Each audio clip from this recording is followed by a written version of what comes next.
This first display area shows the earliest use of the Queen's Park Oval in 1895-96 when we moved from the Savannah to the Oval. It also shows the first English teams to tour here, 1895-96,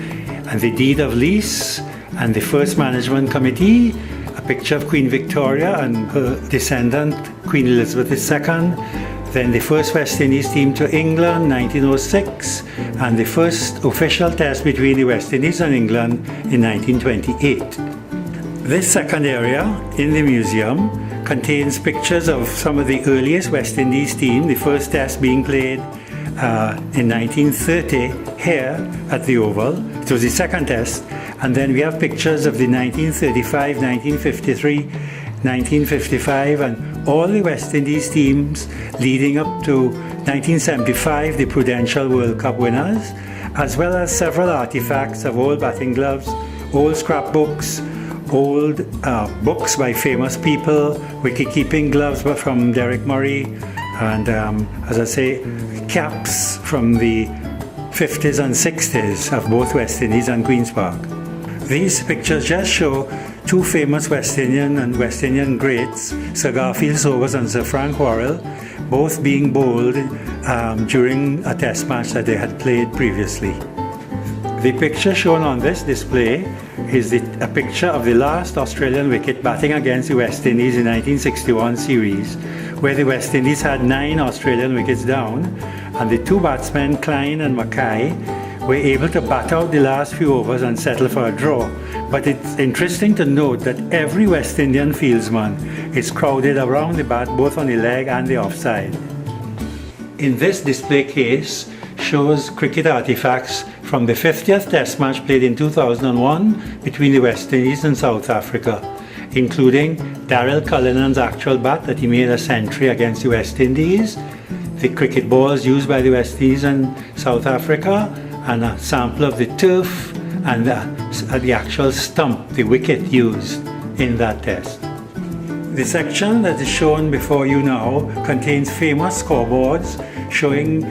victories and highest and lowest scores made by West Indies and England, plus famous photographs of West Indian cricketers and famous English and Australian batsmen. In this section, it shows the Chaconia Gold Medal awarded to Queen's Park in its centenary year in 1996, plus the little display, the podium display flag that was made, together with the famous 1950 West Indies team that beat England for the first time in England, pictures showing the team, the tie that was struck, the victory tie, and a bat autographed by the winning West Indies team. Famous moments at the Oval. What is displayed shows the first test played here in 1930 and a picture of the house right opposite, together with the visits of Queen Elizabeth and Prince Philip in 1966 and Nelson Mandela, Prime Minister of South Africa, in 2004, and a picture of Courtney Walsh when he took his 400th wicket at the Oval. In the 4 glass display cases are shown cricket ties, cricket medals won by various members. There are displays on Sir Don Bradman, 1953 West Indies, India, the cycling at the Oval in the 40s and 50s with the Saddle Boys, and famous scorecards from early games played at the Oval. This section you're looking at is reserved for the great Brian Lara, and it shows a record of all his test centuries, his record-breaking bats, pictures of his family, him with famous people like President Obama and Dwight York,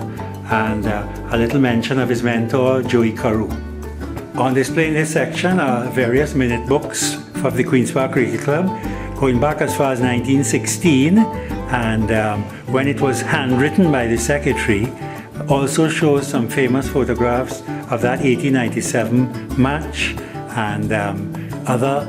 interesting items. This section is a display of our neighbours across Tragreet Road, the Invader Steel Band, pictures of the earliest members of the band in the 40s, and a picture of an actual steel pan made by the leader Elie Manette in 1960.